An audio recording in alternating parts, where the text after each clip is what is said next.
Hello and welcome. This is David Hinojosa with the San Antonio Express News, and I am one of our high school sports writers. And it's good to be back podcasting here after about 6 years. I think we last did this in the 2017 playoffs, so it's good to be dipping our toe back into the podcasting. And I say one of our high school writers because we have since added another writer to our sports staff in high schools. And after 3 years, I'm no longer covering high schools pretty much by myself here at the Express News. And I'm glad to have the help, and it's going to really enhance what we're doing here. So let's introduce our new writer who's been here for about 2 months, Ron Harrod. Welcome to the Express News and welcome to San Antonio. Well, hey, David, I'm glad to be joining a legendary staff and with the San Antonio sports fans.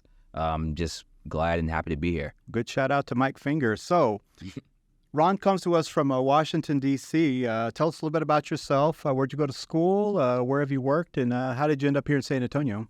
Yeah, well, I'm from, our nation's capital, Washington, D.C. I wanted to make sure that was clear. It is our nation's capital. Great city. But, I went to Radford University for undergrad and Columbia for grad school. But I've just heard, so many good things about Texas sports. So I kind of just wanted to come out here and experience it for myself. Well, let's kind of build on that there. You are from Washington. This is the first time you've lived in Texas. So let me ask you this. What had you heard about Texas high school football? Because obviously you hadn't experienced it before. What had you heard about it? And now that you've gone to some practices, you've talked to some kids, you've talked to some coaches, what have you learned about it? Just kind of having just a little piece of it so far. So growing up with a huge passion for football, I am a Dallas Cowboys fan. You hear a lot of things about Texas football, about the passion that the fans have and the players have. And just going to a couple of practices over the last month, that's just really been shown. So I know in about 2 weeks, when the season picks up, it seems like it's going to be a very fun ride. Yeah, and it's going to really open your eyes to a lot of things, I think. And you mentioned that you are a Cowboys fan, so I got to ask you this. From Washington, D.C., the heart of NFC East, how did that happen? When you have a father like Ronald Harrod Sr., you don't really have a choice. He just pushes it on you, and then, eventually you start to love it. And, we've had our share of painful memories together that have helped us get closer. So, yeah, I figured any Gen Zer who does not live in Texas has to have a parental influence to be a Cowboys fan. So, Definitely. But, your dad is raising you right. That's good. All right, let's talk about what we're going to do today. So we're going to do a high school football preview for the season now in San Antonio. Now, there's a lot to talk about, so we've decided to kind of pare this down to some of the teams that we think can make long playoff runs, and then the kids that we don't get to talk to, we're going to talk about some of the other players that are being highly recruited and could really make an impact on this season. I think that's a good place to start. So, Ron, let's jump into it. Yeah, so, okay, David. So Steele High School is one of the top football programs in our area, but they face another powerhouse in Brennan in week 1. Do you think Steele is ready to take the reins and become a favorite to make a deep playoff run? Well, I think Steele is definitely built for it. They have probably the most college talent of any team in San Antonio. And, Steele beat Brennan last year in the season opener, so they definitely, have the tools. Now, the big challenge for Steele is that they graduated their 2 best players, Jadon Bailey, with a running back who counted for almost 1,800 yards. He carried the ball a lot. He carried the ball 262 times. Workhorse guy, yeah. So he's graduated. He's at Utah State now. And then Mekhi Williams, who was our Defensive Player of the Year, he's in Tulane now. So those are 2 big holes to fill. But offensively, I think Steele's in good shape. They bring back their quarterback, Chad Warner, who had a really big sophomore year, and Jalen Cooper is one of the Jalen Cooper and Royal Capel, both are receivers, really good playmaking guys. Royal is a sophomore. He's going to be a junior, but he's started since his freshman year, and he's a big playmaking guy. He can basically score anytime he has the ball, and they really try to get him the ball in as many ways as possible. He returns kicks. They like to put him in the backfield, try to have him hit a seam up the middle, and I've seen him just go from there. So I think they're okay, and I think the strength of Steele is going to be in the secondary. You got Dante Carter, who is committed to Vanderbilt. He had 7 picks last year. His teammate Alvin Williamson is being heavily recruited by Vanderbilt, so there's a chance that we could have a Vandy connection. at Steele, from Steele. And then Sean Robinson, who's was the backup quarterback last year. He's a junior. He goes about 6'4". He's got a big wingspan. He's very lengthy, and I think that he's going to be a really welcome addition there in the secondary. So I think that's their strength, and yeah, that's kind of I think they're built for it for sure. Yeah, I was looking at their quarterback, Chad Warner, over 2,500 passing yards, 23 touchdowns, and 5 interceptions. When looking at those stats, I thought of one other quarterback that we haven't talked about. His name is Dak Prescott. Right. Dak Prescott's rookie season, what did he have? 23 touchdowns, 4 interceptions. And what did they lean on? They leaned on the running game with Ezekiel Elliott, similar to how Steele did last year. But after, Ezekiel Elliott got suspended, after, Yep. a little slowdown, Right. then we got a chance to see Dak's passing prowess. I look for that to be Chad Warner this season.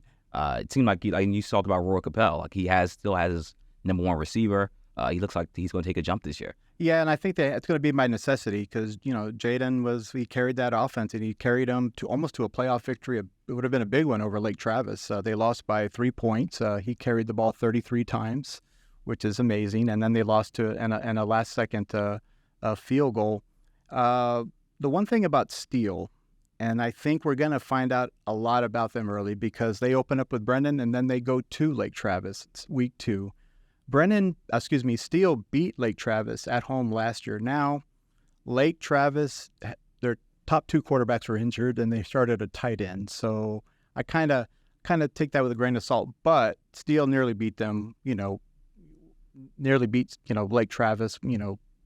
Fully healthy. So I like it. And they got a good core coming back. And will Brennan be that team? It's going to be tough because they graduated a lot of guys, including our 2-time Offensive Player of the Year, Ashton Dubose. And then they also graduated Tyler Turner, who was kind of their combo free safety linebacker. He's going to Oregon. So, and then they just got a lot of holes to fill. So there's a lot to be said there, but I still think they're going to be good enough to win 29-6A, and Harlan could challenge them there. Yeah, then so Steele beat Brennan, like you said, last year in the opener by 1 point. Very close game. I wanted to highlight just 3 stats to show everyone how close the game was. So Steele had 489 total yards, while Brennan had 414. First downs, Brennan actually led with 20, while Steele had 18. And rushing yards, that's where the game was won, like you said, on Steele's side, where Steele had 235, while Brennan only had 67. And kind of looking deeper into the stats, that game was won. Chad Warner passed to Roy Capel, I think, with less than a minute left. And what was amazing about that play was it was an 11-yard touchdown. Royal was under pressure. He bought time, and he found Royal kind of streaking across at the back of the end zone. That was his first varsity start, and against a quality opponent. I think that showed a lot of his ability. And I think Steele's going to look to that a little bit more, probably a lot more, now that they don't have an established running game. Okay, so now I want to move to the 28-6A race between Raegan, Johnson, and Brandeis. David, who do you think comes out on top? I don't know. It's gonna basically come down to those 3. Raegan are the defending champs, and they return a running back who emerged at the end of last year, Cole Pryor. He rushed for nearly 1,200 yards and 10 TDs. That's basically what they do. And they also have a really good quarterback that Lyndon Hamilton's really excited about. He had a really good year last year as a sophomore, Caleb Capuccio. He passed for 70%, 10 touchdowns. And I think toward the end of the year, Lyndon Hamilton sent me a text. He goes, "Are you keeping an eye on my quarterback?" I said, yeah, I am. So I think he was trying to push for some all-area type recognition. And then on the defensive side, Bailey Fletcher's one of the top defensive backs in the city. He's getting looked at by some Ivy Leagues, and I think he's going to go play at the next level. And then Jet Thompson, really solid linebacker. He's just one of those guys that, they say he has a nose for the football. He's just one of those guys. That's where Raegan has. Now, Johnson is got probably maybe the best offensive player in Ty Hawkins. Ty combined for over 3,000 yards last year. He passed for 2,200 and he rushed for 900. So he's a dual threat quarterback, and he's a junior, and he's committed to TCU. the big thing about Ty that really impressed me last year is just his ability to. He was as a freshman, he was a wide receiver, and so he really took on that role as a starter, and he took it on right away. They opened up the season against Judson last year, and he passed for 5 touchdowns, over 300 yards, and then he rushed for another, 150 and 1 touchdown. They ended up losing the game, but it was kind of like his big breakout game, and I think it kind of set him on the scene here in San Antonio. And he's a junior, so we've got a couple of more years to look forward to him. And we mentioned Brandeis. The big thing about Brandeis is that their quarterback that they had last year, J.C. Evans, he moved to Florida, so that's a big space that they need to fill. Now, they do have a receiver, Jaden Pettis Jr. He is one of those guys that I think if they could find a quarterback to get him the ball, he's probably going to be probably the next. It could be a really big time recruit here. He's getting looks from Miami, TCU. Those type of schools are looking at him right now. He caught 44 passes last year. Now, J.C. Evans was hurt, so they didn't really have an established quarterback. But I think if they can get that and use him as a weapon, I think that's going to be really good. And I look for any one of those 3 teams to win that district. It was Raegan, Brandeis, and Johnson last year, and I kind of think it's going to be those 3 right there. Yeah, so last year Brandeis was 9-3, while Raegan was 8-3, and Johnson was 7-4. Coming to this year, it feels like Johnson is the underdog in there, but their offense is explosive. Yes. They had 8 games last year of 30-plus points. Like you said, they have a quarterback that's a dual threat, can really help open up the offense. And then even though Brandeis had the most wins in that division, they did lose 2 key players. It's going to be tough to see what can they do without a top QB and running back.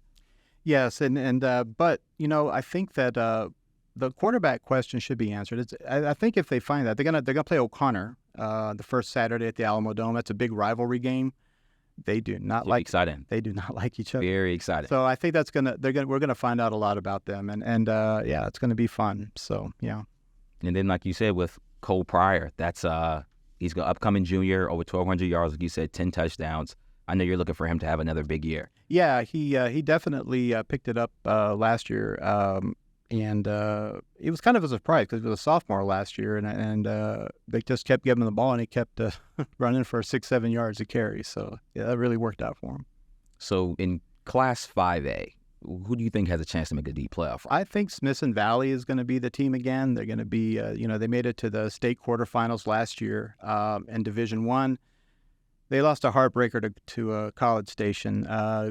Basically, College Station stopped them about a yard short. What would have been a game-winning touchdown, and the game was so they lost they graduated a lot of kids from that team, but they're bringing back someone I think is going to be key. Freddie Dubose, wide receiver. He's committed to Texas. He's one of the state's top players. And the thing about Freddie is that he played 3 quarters. He transferred from Clemens to Smithson Valley last year, and he played 3 quarters, and he tore his ACL in the 4th quarter against Raegan. And but he's such a playmaker, and he's such a guy. And they were trying to find any way to get him the ball. And I talked to Larry Hill, the coach, about him a few days ago, and that's basically what they do. They just want to get him the ball any way they can, because once he gets into an open field, he's dangerous.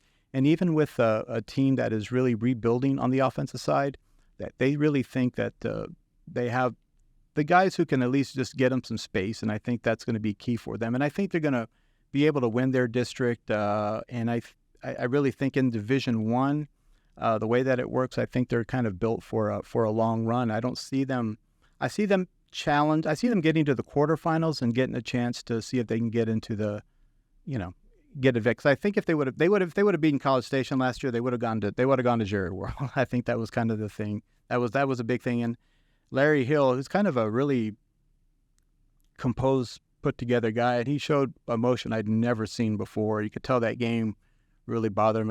I hate to use this, but it broke his heart because he knew where that team could have gone, and it's going to be, and I know Freddie Dubose is really motivated to get the Rangers back. Yeah, and like you said, they got to the regional final last year. Now with Freddie back, they're looking to contend. I mean, they were 12-2 last year. They had 10 games of 30 or more points. Yes. This is a very explosive offense, and they have one of the most explosive weapons in the state of Texas. Yes. And They're looking to go back, and they essentially are bringing back everyone but their leading rusher. yes, and just to kind of give you just an idea of what a great athlete Freddie Dubose is that he tore his ACL. He had surgery a week after that, and he also broke 4 bones in his knee. I mean, it was a pretty severe injury. So he basically comes back in May, and he finishes third in the 400-meter dash at state. Insane. And in 5A. And just to, those who know track know that is not easy. It's not. And when I talked to Freddie the other day, he said he thought he should have won it, but he was feeling a tinge in his hamstring. So he pulled back, is what he told you. Well, he thought he should have won it had that not happened. Now, he was leading. He was leading around the curve, the final curve. And he just thought, okay, I just want to hang and get on the podium, and he did. Now, that's one of the most remarkable things I think I saw, just all sports and anything across the board last year. And it really is a testament to him. And it shows his determination, shows his willing to be there for his team. Absolutely. Yeah, and that was the other thing. I talked to a couple of his teammates about him, and they said, he was at every practice he could be at. He was at every game. As soon as he got cleared to go to games, he was at every game. And even though he had only played 3 quarters for the Rangers, they said that meant a lot to him. That meant a lot to them just to see him out there. And they said, look, if he's out here coming out to practice when he doesn't really need to be, then that means we can work hard too. So, and I think that's had a really good influence, and I think it's going to carry over into the season. 100%. Okay, now moving on to the 4A race, David. Who do you think in this area has a chance? Well, I think Boerne, which made it to the Division 1 4A state final, I think they probably have the best chance of any 4A team here in San Antonio to make a run. Dave Campbell's has them number 2 in the state in Division 1 4A. And they graduated, they graduated some guys, but they returned their quarterback, Jackson Bays, sophomore, who just had an outstanding season. I mean, he threw 3,400 yards, 49 touchdowns, less than 10 interceptions. Yeah, and he showed a lot of poise. His first, and I covered the first game that they played last year. I covered Boerne's first game last year against Corpus Christi Flower Bluff, and Jackson's first pass was a touchdown. And I thought that was pretty impressive. It was on a wheel, and it was on a wheel route. He hit his receiver in stride, which is not an easy thing to do. And he got it, and I think that kind of set the course for the Greyhounds on a run. Now, the big thing with Boerne is that one of the things that carried them to the state championship was that they had this great offensive line. They called it the Wall of Boerne, and 4 of them have graduated. But the guy that's returning, Logan Schramm, is a junior. He's one of the top offensive linemen in the state. He's a 4-star guy. He's coming back. And when I talked to their offensive line coach last year, he said I hope the other ones aren't listening, because he's probably the best of all of them. And I think the recruiting is certainly playing out there. He stands about 6'6", 305 pounds. Yeah. And he's quick. He's a quick guy. And so they're going to try to rebuild the Wall of Boerne around him. And when I talked to the O-line coach last year, he told me that, he felt like they had the guys that they're going to be okay, that they just need to develop them. And I think Boerne's going to get they don't play in a big district, so they're going to get a lot of non-district games to play, and they're going to be tested because 5 of their 6 games, first 6 games, are going to be on the road.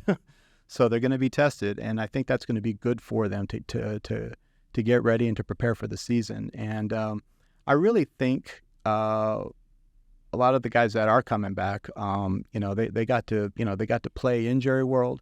They got to make history with Boerne. Yeah, they got to make history with Boerne. Boerne had never. That's the best season in Boerne history, and I think they're looking forward to building on that. And like you said, with Jackson in his big statistical year, just watching him, he looks confident. Like you said, with the offensive line, but he did lose his brother, who was his number 1 receiver, who had over 20 touchdowns last year. Yeah, and they had a really good connection. And actually, his brother came back. He actually had left football, and he came back because he wanted to play with his brother as senior. He's a basketball guy, but Yeah, you know, when I mentioned a defensive guy that they have, Hudson Hendricks, who's the coach's son of Shea, he was our newcomer of the year 2 years ago as a freshman, and he made our all-area team last year, and he's also the catcher for the baseball team. He's a guy that's just he's a junior, and even as a freshman, he looked like a pretty big dude. You know what I mean? Yeah, he's ready. And he's become one of the leaders there. Houston Hendricks, his older brother, who graduated last year, kind of had that role on defense, and I kind of see him assuming that role. Yeah, so I think they're going to be good. I think they're going to put themselves in a position to make a run. Yeah, and like you said, Boerne was 15-1 last year. They're looking just to build on that, and like you said, they have a chance to go far. Yeah. Okay, now we're here for the fun part. Now everyone wants to hear about the players, David. James Peoples. So I know he's a veteran Memorial running back, top commit. Just talk about James. The thing about James that really impresses me, he's first of all, he's committed to Ohio State, and he's a top 100 nation guy. He's one of the top running backs in the state and the country. What's impressed me about James is that, when you look at his stats, he hasn't put a lot of carries, on the stat sheet and on varsity. He's really made a name for himself on the recruiting charts just from camps and just showing what he can do. His biggest strength is that he's got, he's one of those guys that when he cuts the corner, he's gone. He's gone. But he doesn't look fast. You know what I mean? Makes it look easy. Yes, and it's like one of those. He's just running. He's just kind of running. I want to call it a regular stride, but it doesn't. Sometimes you can tell guys that are fast, right? But he's just running, hits the corner, he goes, and he keeps creating space between whatever defender that took a bad angle on him, and then he gets to the end zone. And he only carried the ball. Well, he rushed for 1,900 yards last year, but he averaged nearly 10 yards a carry, and he rushed for 28 touchdowns. So that he didn't play a lot of the four quarters because they pulled him out because they were leading pretty big in a lot of these games.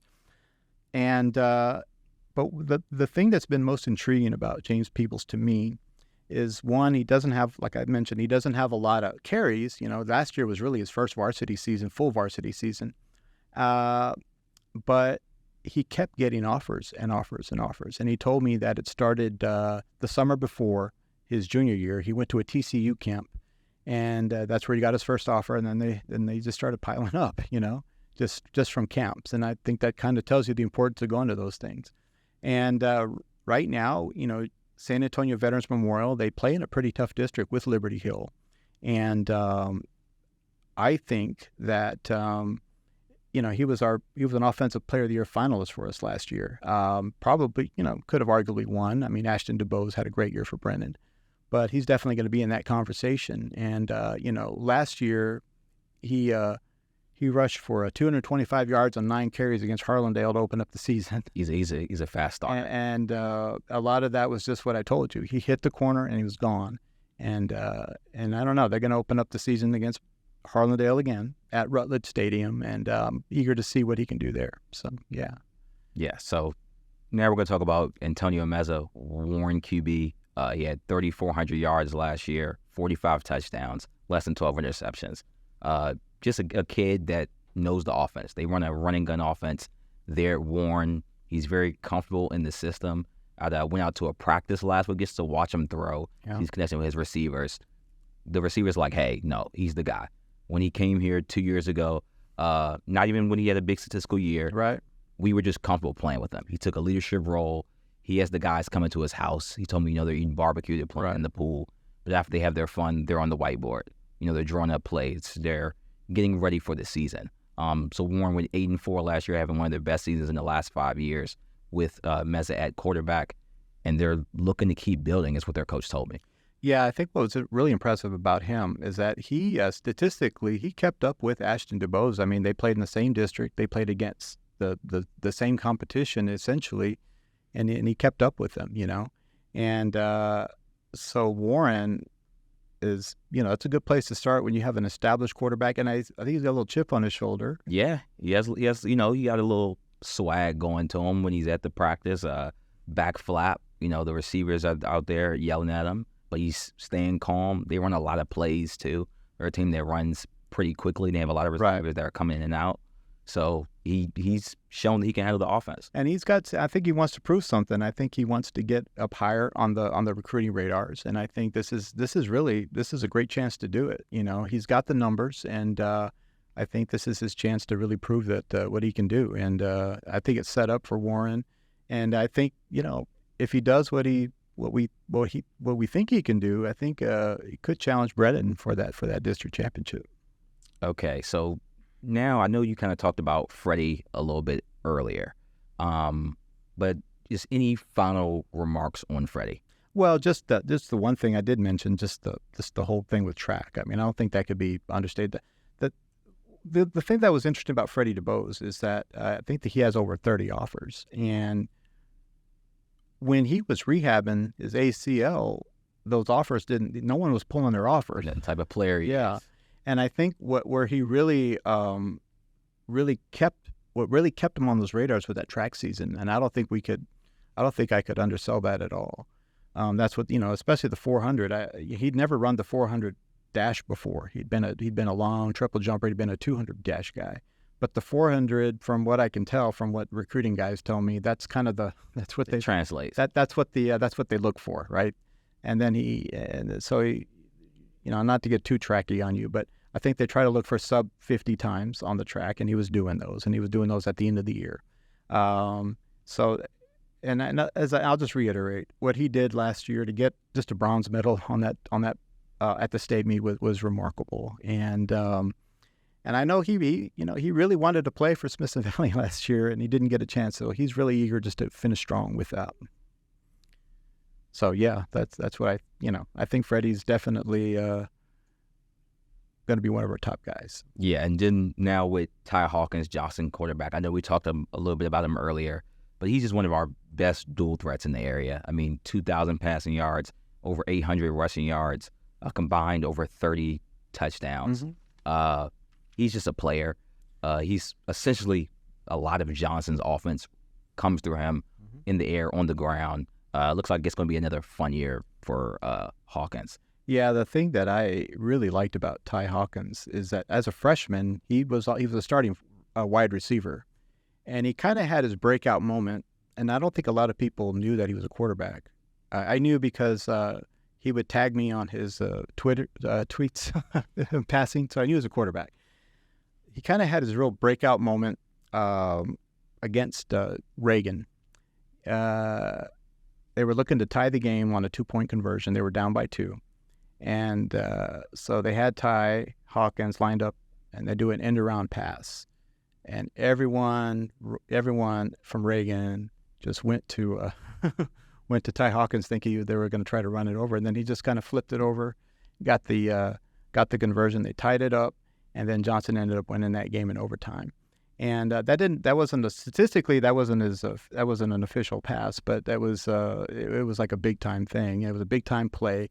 And then his next varsity, or one of his next games last year, he opened up against Judson, as I mentioned before, and just really balled out against a really, really good program, and he really established himself as one of the top players. And then just lastly about Michael Terry III, just quickly, what are your thoughts on Michael? Well, I will say this: I was at a track meet. I think the regional track meet, and Ron Ritterman, I see him. He's the head coach at Alma Heights, and I asked him, I said, where are you going to play Michael Terry? He goes, we're going to play him anywhere we can. And the reason he said that is because Michael can play quarterback, he could play running back, he could play wide receiver, he's a kick returner, he's a punt returner. Jackknife. And he's one of those guys that you just get him the ball. And he's a junior, but he's been a starter since he was a freshman. So he can play a lot of positions. And I think the Mules just want to utilize him because they don't have a lot of guys coming back. So they're going to really rely on him for success this year. And this is a fun guy to watch. He's one of those guys that when you get him the ball, he can score. And that's what the Alma Heights is going to try to do. Okay, well, again, thank you all for listening to the San Antonio Express News High School Sports Podcast.